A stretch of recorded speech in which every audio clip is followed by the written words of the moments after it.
Welcome to the Marketing Behind Rapid Growth, the podcast where we explore the strategies, decisions, and growth engines behind some of the world's most successful technology companies. Today, we're talking about Medium. Here's a strange fact to start with. The man behind today's story had already reshaped how humanity communicates. Twice. He built the tool that let anyone become a blogger. Then he built the platform that taught the world to think in 140 characters. And by 2012, he looked at what he'd helped create and felt something was deeply wrong. That man was Evan Williams. And the wrongness he sensed wasn't about technology, it was about incentives. The platforms he'd helped build ran on ad impressions and virality. They rewarded outrage over insight and speed over depth. Somewhere in that system, the thoughtful writer, the nuanced thinker, the person with something real to say, had nowhere to go. So Williams set out to build that place. And the company that resulted, Medium, became one of the more interesting case studies in modern business. Not because of a clever ad campaign, but because it solved a problem so fundamental that solving it became the marketing. Let's start with the problem itself. Imagine you're a writer or a brand with something worth publishing. You have two bad options. Option 1, build a blog. Fight Google's algorithm for years. Hope someone finds you.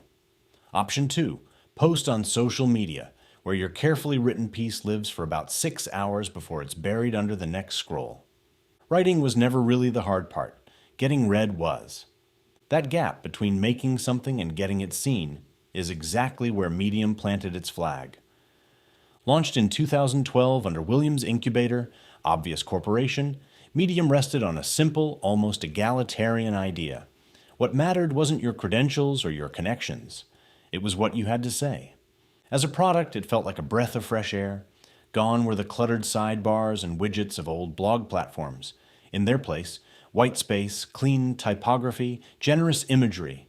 Even small touches, like an estimated reading time before the first sentence, signaled respect for the reader's attention. But here's the thing. The real innovation wasn't the design. It was the architecture underneath it. Blogger had given writers a canvas but left them to build their own traffic from nothing. Twitter had built a powerful distribution network but crushed the form down to a sentence fragment. Medium did something neither had done. It fused the two. A publishing tool and a distribution channel welded into a single product. And that fusion is where the real story begins. Because once Medium combined writing and distribution, it didn't need a traditional marketing department to grow. The product did the marketing itself. Let's talk about how. By 2017, Medium had climbed to roughly 60 million monthly readers, not through billboard campaigns or paid acquisition, through mechanics quietly built into the product that turned every single writer into an unpaid promoter of the platform. It starts with search. Medium built up one of the highest domain authority scores on the entire web. That meant content published there simply tended to rank higher on Google than the same content published elsewhere. Now here's the clever part. Brands and thought leaders already had blogs. They were sitting on valuable content, but they were terrified of republishing it on Medium because Google penalizes duplicate content and nobody wanted to cannibalize their own site's search rankings. Medium's answer was an import tool with a small piece of technical plumbing called a canonical tag. It told Google, essentially, this piece really belongs to the original site. Credit them, not us. That single feature dissolved the fear. Suddenly, brands could pour their best content onto Medium without any downside, and they did. Premium writing flooded in. Readers followed the writing. That's distribution solved for the writer, which becomes growth for the platform. One feature, two outcomes. Then there were the smaller mechanics, the kind that look like design choices but function like advertising. Medium let readers highlight a sentence and turn it instantly into a beautifully formatted, shareable image. Every time someone did that and posted it to Twitter or Instagram, Medium's aesthetic and its logo traveled with it.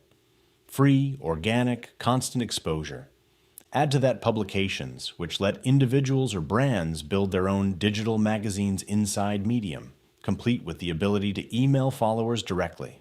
Suddenly, Medium wasn't just hosting writers, it was helping them build owned audiences.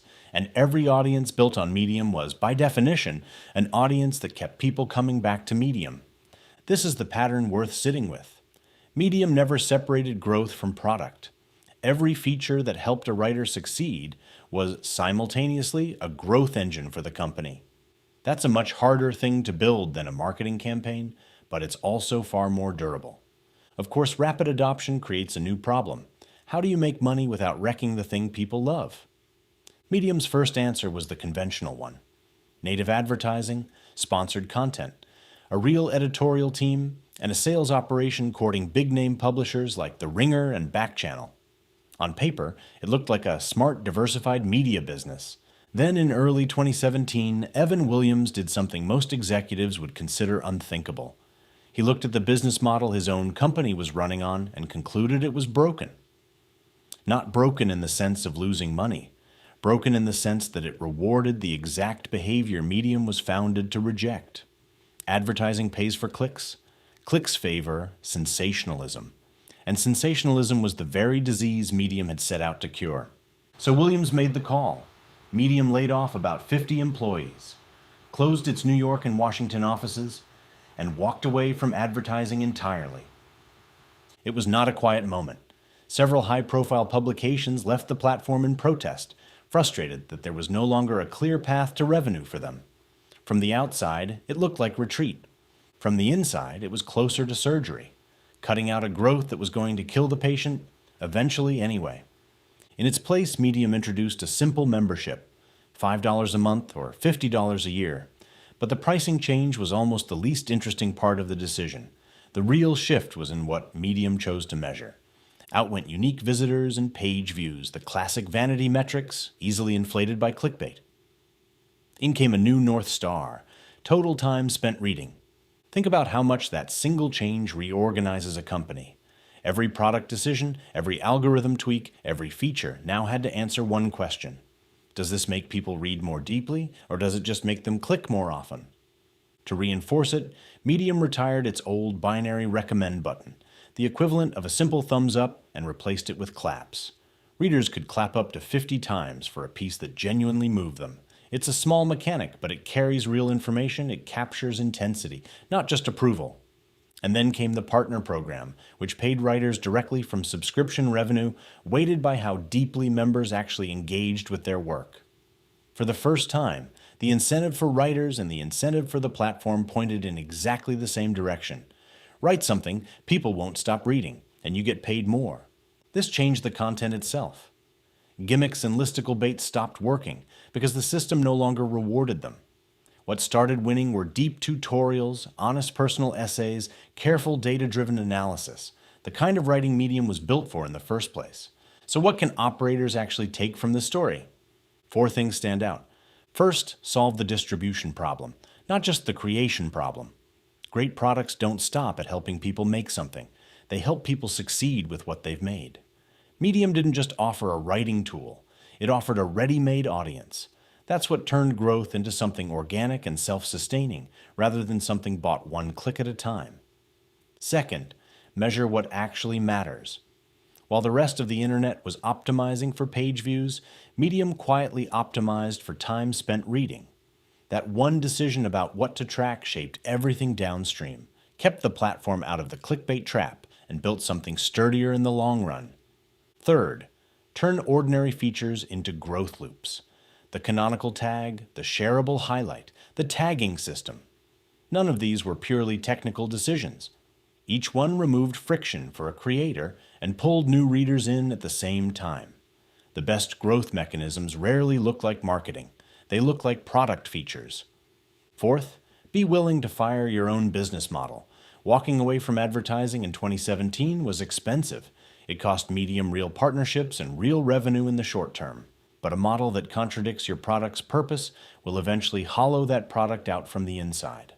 Sometimes the only way to survive long-term is to give up what's working short-term. So where does that leave us? Medium made a bet that people still crave depth if the friction of finding that depth is removed. And in doing so, it blurred a line most companies treat as sacred, the line between the product and the marketing department.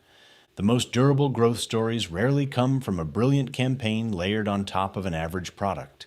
They come from products that quietly embed distribution and growth into the experience itself, so that using the product in marketing, the product become the same act. That's the through line worth remembering. not just for publishing platforms, but for any company trying to grow in a way that doesn't run out of gas the moment the ad budget does. This was the marketing behind rapid growth. See you in the next episode.